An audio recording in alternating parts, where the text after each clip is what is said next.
चाचा चौधरी पर्वतारोहियों की खोज में। अरे चाचा जी, ऐसी भी क्या खबर छपी है अखबार में कि आपकी चाय ठंडी हुई जा रही है पर आप पी नहीं रहे। अखबार कहीं भागा तो नहीं जा रहा? साबू, खबर ही ऐसी है, पहले पढ़ लूं फिर चाय पी लूंगा। अब तो आपको अखबार को छोड़ना ही पड़ेगा, क्योंकि कोई आपसे मिलने आ रहा है। शायद कोई सरकारी आदमी है। अरे, ये तो चीफ मिनिस्टर साहब हैं। जरूर कोई गंभीर बात है। आइए सीएम साहब, कैसे आना हुआ? कुछ मत पूछिए चाचा जी, बड़ा बुरा हाल है। मैं बड़ी मुसीबत में फंस गया हूँ। पहले आप बैठ जाइए, आराम से गर्मा गर्म चाय पीजिए, फिर बताइए। अरे भगवान, 2 कप चाय लाना। चाय पीने के बाद, हाँ तो अब बताइए सीएम साहब, माजरा क्या है? आपने अखबार में ये खबर तो पढ़ी ही होगी कि 6 पर्वतारोहियों का दल जो माउंट एवरेस्ट पर गया था, गायब है। हाँ, पढ़ी थी। परसों रात से वो लोग गायब हैं। बिल्कुल ठीक। कल सुबह उनको खोजने के लिए 6 सैनिकों का दल भेजा गया था। वो भी कल रात से लापता है। ओह, ये तो आश्चर्य की बात है। उस पर और भी ज्यादा परेशानी की बात यह है कि दल में 3 अमेरिकी भी थे। यदि उनको कुछ हो गया तो अंतर्राष्ट्रीय स्तर पर देश की बड़ी बदनामी होगी। ये तो वाकई गंभीर स्थिति है। मुझसे क्या चाहते हैं आप? मेरा आपसे अनुरोध है कि आप उन सैनिकों और पर्वतारोहियों की खोज का जिम्मा स्वयं ले लें। इसलिए मैं खुद आपसे मदद मांगने आया हूँ। ठीक है सीएम साहब। धन्यवाद चाचा जी, अब कुछ दिलासा मिला। अच्छा, चलता हूँ। चल भाई साबू, कमर कस ले। हिमालय जाकर उन सबको सुरक्षित लाना है। जी चाचा जी। थोड़ी देर बाद, हाँ तो साबू, क्या तुम तैयार हो चलने के लिए? बिल्कुल चाचा जी, पर हम घटना स्थल तक पहुंचेंगे कैसे? मैंने कैप्टन आनंद से बात की है। वो अपने हेलीकॉप्टर से हमें वहां छोड़ देगा। लो, वो आ गया। कैप्टन आनंद हाजिर है आपकी सेवा में चाचा जी। आओ साबू, चले। और फिर चाचा चौधरी और साबू चल दिए पर्वतारोहियों की खोज में। हिमालय पहुंचकर ईश्वर आपको सफल करे चाचा जी। धन्यवाद आनंद, बाय। अरे चाचा जी, यहाँ तो काफी ठंड हो रही है, आपको नहीं लग रही क्या? लो साबू, ये एक पत्ती चबाओ। ओह, भीषण गर्मी। मैंने भी यही पत्ती खाई है, तभी तो ठंड नहीं लग रही। गुरु वज्रदेव ने दी थी। ये एक पत्ती भीषण ठंड में भी पूरे 1 दिन बदन को गर्म रखती है। चिंता मत करो, कुछ सेकंड्स में नॉर्मल हो जाओगे। कुछ सेकंड्स बाद, हाँ, अब कुछ राहत मिली। आगे क्या प्लान है चाचा जी? यहाँ से हम उत्तर की ओर बढ़ेंगे साबू। वहीं उन्होंने कैंप लगाया था। वहाँ कुछ न कुछ सबूत अवश्य मिलेंगे जो हमें पर्वतारोहियों और खोजी दल तक पहुँचाएंगे। अपनी मंजिल की तलाश में बढ़ते साबू और चाचा चौधरी को जरा भी गुमान ना था कि 2 आंखें उन्हें बड़े ध्यान से देख रही हैं। स्पष्ट था कि उनका आना अनदेखा नहीं गया था। आधे घंटे चलने के बाद हम पहुंच गए साबू। वो देखो, उनके शिविर। कुछ देर मुआयना करने के बाद कुछ मिला साबू? नहीं चाचा जी, कुछ भी संदिग्ध नहीं। मेरे और साबू के सिवाय पूरे 12 जोड़े जूतों के निशान हैं यहाँ पर। ये जूतों के निशान सिद्ध करते हैं कि वो सब यहीं थे और सैनिक भी यहाँ आए थे। तो आखिर वो सभी लोग गए कहाँ? सारा सामान यहाँ ज्यों का त्यों पड़ा है। बिना सामान के यहाँ की ठंड में कोई कहीं भी जाने की सोच भी नहीं सकता, वरना जिंदा बचना नामुमकिन है। सैनिकों के बूट्स के निशान आगे जा रहे हैं। चलो हम भी चलते हैं।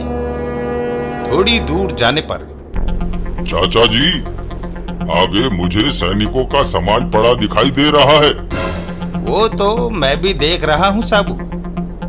यहाँ पर जमीन में गहरे गड्ढे हो गए हैं, जैसे कोई जोर से गिरा हो, और वो भी पूरे 6। पर सवाल बना रहा कि आखिर सब कहाँ गायब हो गए। किसी तरह की जबरदस्ती या हमले का चिन्ह नहीं है। समझ नहीं आ रहा कि यहाँ हुआ क्या। उन सभी को जमीन खा गई या आसमान निकल गया।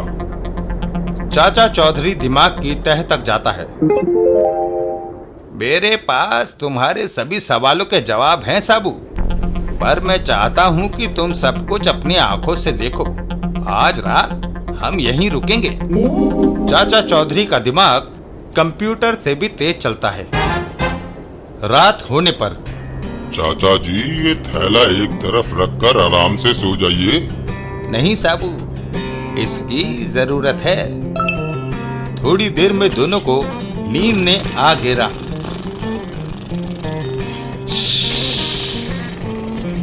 आधी रात के बाद अचानक आकाश में एक उड़न तस्वीर प्रकट हुई। उसमें से किरणें निकली जिन्होंने चाचा चौधरी और साबू को जकड़कर अपनी तरफ खींचना शुरू कर दिया। ओह, किन्हीं अज्ञात किरणों द्वारा हम जकड़े गए हैं। आखिरकार वो आ ही गए जिनका मैं इतनी देर से इंतजार कर रहा था। शुक्र है। तो और पृथ्वीवासियों को पकड़ लिया है जुबोन। वेरी गुड सोटी, ले आओ इन्हें भी मदरशिप पर जल्दी से। Alien mothership. हम आ गए, दरवाजा खोलो। दरवाजा खोल दिया गया है। मदरशिप के अंदर। चाचा जी, क्या मैं ये बंधन तोड़ दूं? शांत रहो साबू, अभी नहीं। आखिर आप लोगों ने हमें बंदी क्यों बनाया है? जिबोन ने अपनी कलाई के पट्टे में लगा एक बटन दबाया। अब शायद वो हमारी भाषा बोल सकेगा। मेरा नाम है जिबोन। हम लोग तुम्हारे ब्रह्मांड से दूर एक दूसरे ब्रह्मांड में स्थित टेक्नो नामक ग्रह से आए हैं, जो यहाँ से कई लाख प्रकाश वर्ष दूर है। हमारे ग्रह के प्राकृतिक संसाधन लगभग समाप्ति की ओर हैं, इसलिए हम रहने के लायक दूसरे ग्रह की खोज में हैं। यही खोज हमें पृथ्वी ले आई है। तुम्हारे ग्रह पर सब कुछ प्रचुर मात्रा में है जो हमें चाहिए, सिवाय सिवाय इंसानों की हमें जरूरत नहीं है। तो फिर? जब तक इंसान है तब तक हम इस ग्रह पर कब्जा नहीं कर सकते। अतः हम तुम लोगों का अपहरण करके अपने ग्रह टेक्नो ले जा रहे हैं, ताकि हमारे वैज्ञानिक तुम पर प्रयोग करके ये जान सकें कि किस प्रकार पृथ्वी को बिना नुकसान पहुंचाए तुम सब इंसानों का पूरी तरह सफाया किया जाए। तुम दोनों के अलावा 12 और इंसान हमारे कब्जे में हैं, और इतने काफी रहेंगे हमारे वैज्ञानिकों के प्रयोग के लिए। तुम सभी खुश नसीब हो जो एक महान प्रयोग के लिए तुम्हारी बेकार जिंदगी काम आएगी, और बर्फ से ढकी पृथ्वी हमारे। जल्दी ही तुम लोगों का अंत होगा और पृथ्वी पर हमारे लोगों का कब्जा। हे ईश्वर, इसके इरादे तो बहुत खतरनाक हैं। बस चाचा जी, अब बर्दाश्त नहीं होता। मैं ये बंधन तोड़ रहा हूँ। कोशिश करो साबू। ये तो टूट ही नहीं रहा चाचा जी। अपनी ताकत बर्बाद न कर ए मूर्ख इंसान। इस बंधन को तोड़ना तेरे बस में नहीं। ले जाओ इन्हें और डाल दो अन्य बंदियों के साथ, और यहाँ से चलने की तैयारी करो। सोटी, अगर ये किसी किस्म का प्रतिरोध करें तो खत्म कर दो इन्हें। 2 बंदी कम हो भी जाएं तो कोई फर्क नहीं पड़ेगा। ठीक है जिबोन? शैतान की औलाद है कमबख्त।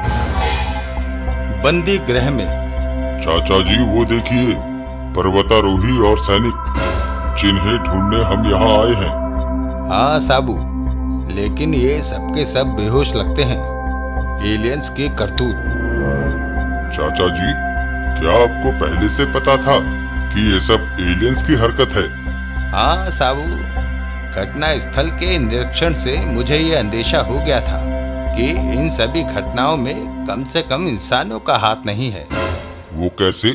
दोनों ही घटना स्थल पर किसी किस्म के मुठभेड़, पदचिन्ह या हमले का कोई सबूत ना मिलना, सामान ज्यों का त्यों पड़ा होना मुझे शक हुआ और उसे यकीन में बदला गड्ढों ने।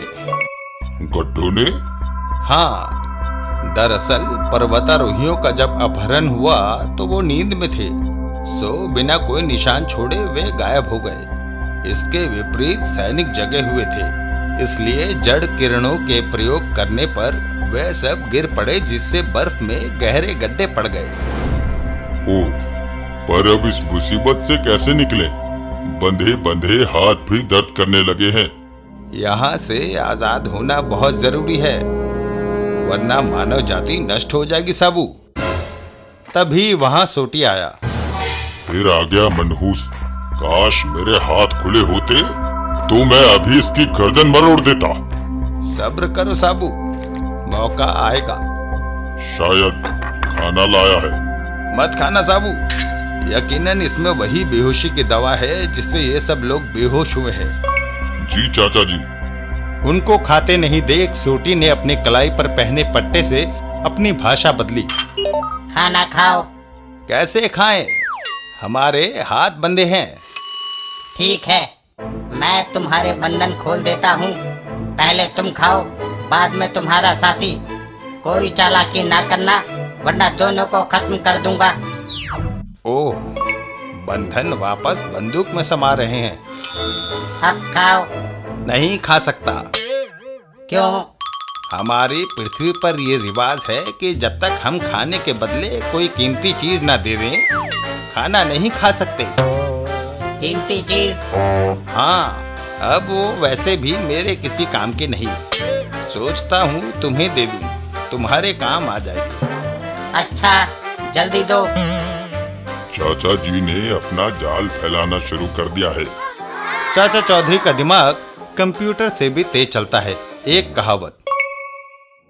इधर कोई और भी मदरशिप तक आ पहुंचा था। चाचा चौधरी ने अपने थैले में से गुरु वज्रदेव की दी एक पत्ती निकाली। ये लो। ये क्या? एक मामूली पत्ती? ये मामूली पत्ती नहीं है। इसे खाकर तुम साबू जैसे लंबे चौड़े और बलिष्ठ हो जाओगे। अच्छा? हाँ, खा लो इसे और देखो चमत्कार। तुमने क्यों नहीं खाई? क्या फायदा? तुम्हारी प्रजाति इतनी बुद्धिमान है और विज्ञान इतना उन्नत, सारी पृथ्वी मिलकर तुम्हारा सामना नहीं कर सकती। तो हम दोनों की क्या बिसात। अब आप इस भेंट को स्वीकार कर मुझ पर एहसान करें, हे महान सोटी। हा, हा, हा। तुम ठीक कहते हो, हमें तुम्हारी भेंट स्वीकार है। जैसे ही सोटी ने वो पत्ती मुंह में डालकर चबाई, उसके जिस्म से ज्वालाएं फूट निकली। ओह! और सोटी राख का ढेर बन गया। इसने कमांडर सोटी को मार डाला। मार डालो इसे। इससे पहले कि वो दोनों फायर कर पाते, उनके सिरों पर जैसे आकाश टूट पड़ा। आए। अरे ओह, ये नई मुसीबत। ये यति कहाँ से आ गया? इससे पहले कि आपको कुछ नुकसान पहुंचाए चाचा जी, मुझे आजाद कीजिए। कैसे आजाद करूं साबू? गन तो इसके पैरों के पास पड़ी है। तभी यति ने एक आश्चर्यजनक हरकत की। अरे, ये तो गन आपको दे रहा है चाचा जी। ये हमारी मदद करने आया है साबू। चाचा चौधरी ने साबू को आजाद किया। चलो साबू, अब जरा कंट्रोल रूम की ओर चला जाए। जीबोन, तुम यहाँ कैसे? कमांडर सोटी और मेरे सैनिक कहाँ हैं? सोटी और तुम्हारे सिपाहियों को मेरे आदमियों ने मार डाला है। अगर तुम नहीं मरना चाहते तो दरवाजा खोलो फौरन। जीबोन ने तुरंत दरवाजा खोल दिया। साबू, तुम फौरन यति के साथ पर्वतारोहियों और खोजी दल को लेकर बाहर निकलो। मैं इससे निपट कर आता हूँ। चलो दोस्त। अब बोलो घुसपैठिए, तुम्हारे साथ क्या सलूक किया जाए? मार दिया जाए या छोड़ दिया जाए? मुझे माफ कर दो, मैं फिर कभी पृथ्वी का रुख नहीं करूंगा। ठीक है, जाओ, माफ किया। दोबारा कभी मत आना इधर। धन्यवाद। इतना कहकर चाचा चौधरी मदरशिप से बाहर चल दिया।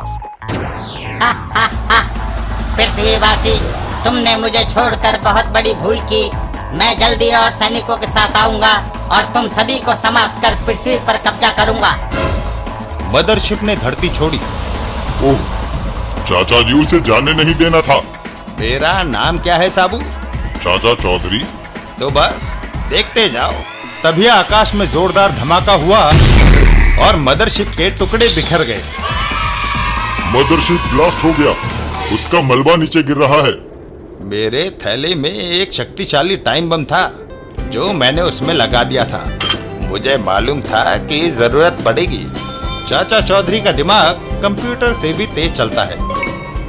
चाचा चौधरी ने ट्रांसमीटर पर कैप्टन आनंद को संदेश दे दिया। आनंद के आने तक सुबह हो चुकी थी। ये रहे सारे खोए लोग, घबराने की जरूरत नहीं है, ये सिर्फ बेहोश हैं। वाह चाचा जी, आखिर आपने ढूंढ निकाला इनको। इन्हें कैंप में छोड़कर मैं आपको लेने आता हूँ। ओके आनंद, हम तुम्हें यहीं मिलेंगे। साबू की मदद से सबको सुरक्षित हेलीकॉप्टर में चढ़ाने के बाद आनंद कैंप के लिए रवाना हो गया। दोस्त, अब तुम सामने आ सकते हो। अरे चाचा जी, वो यति कहाँ चला गया? शायद वो वापस चला गया। तभी यति उन्हें आता हुआ दिखाई दिया। वो देखो, वो आ रहा है, साथ में और भी हैं। शायद उसका परिवार है। तुमने इसे पहचाना साबू? हाँ चाचा जी, कुछ समय पहले जब कुछ बदमाश इस बच्चे का अपहरण करके ले जा रहे थे, तब हमने इसे बचाया था। इंसान एहसान भूल जाता है पर जानवर कभी नहीं, इसलिए ये हमारी मदद करने आया। तभी वहां हेलीकॉप्टर की आवाज गूंज उठी। चाचा जी, कैप्टन आनंद आ गया। अच्छा दोस्तों, अब तुम जाओ, मैं नहीं चाहता कि तुम दुनिया की नजरों में आओ। बाय बाय, फिर मिलेंगे। चाचा चौधरी ने अपने थैले में से एक और पत्ती निकाली। ठंड महसूस होने लगी है, एक पत्ती और खा लो। तुम भी खाओगे साबू? अरे बाप रे! तब तक हेलीकॉप्टर भी उतर गया था। दोनों हेलीकॉप्टर की तरफ बढ़े। नहीं चाचा जी, मैं ठीक हूँ। वैसे आपको कैसे पता चला कि सूटी ये पत्ती खाकर मर जाएगा?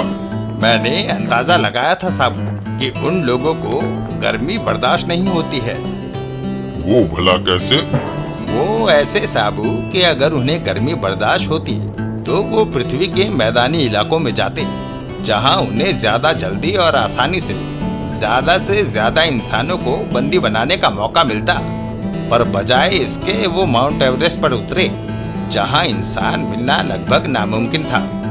मुझे बात पूरी तरह से कंफर्म तब हुई जब जिबॉन ने अपना मकसद बताने के दौरान कहा कि जल्द ही बर्फ से ढकी पृथ्वी हमारी होगी। यानी इंसानों के सफाई के बाद वो पृथ्वी को शीत युग में लाने की तैयारी में थे, यानी गर्मी से उनको खतरा था। बस मैंने पत्ती आजमाने का रिस्क उठा लिया।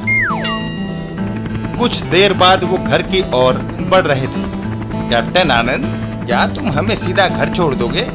क्यों नहीं चाचा जी, पर यह सारा माजरा क्या था? एलियंस की कारस्तानी थी। एलियंस की? हाँ, सुनो बताता हूँ। बड़े जोरों की भूख लगी है। चाची ने जरूर बढ़िया सा नाश्ता बना के रखा होगा।